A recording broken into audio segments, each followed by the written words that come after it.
बस अब और नहीं। 1 महीने से ये सीमेंट वाला पॉट मेरा पीछा छोड़ ही नहीं रहा था। हर बार इंस्टाग्राम खोलते ही यही मेरे सामने। सीरियसली हर दूसरी रील में यही वायरल पॉट।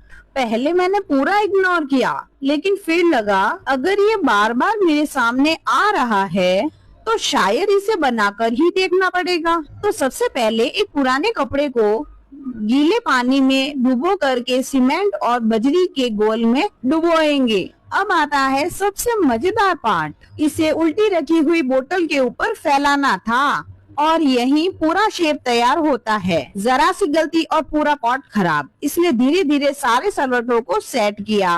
अब बस इसे सूखने के लिए छोड़ दिया। अब समझ आया कि ये पॉट इतना वायरल क्यों हो रहा है। ये बनाना जितना आसान दिख रहा है उतना है नहीं। लेकिन रुको, मैंने सिर्फ वही डिजाइन नहीं बनाई जो सब बना रहे हैं। मैंने एक और डिजाइन बनाई है और उसे देखने के लिए आपको पार्ट 2 देखना होगा। अब यहाँ से शुरू हुआ असली गेम। सूखने के बाद पता चलेगा कि वायरल पॉट सक्सेस है या नहीं।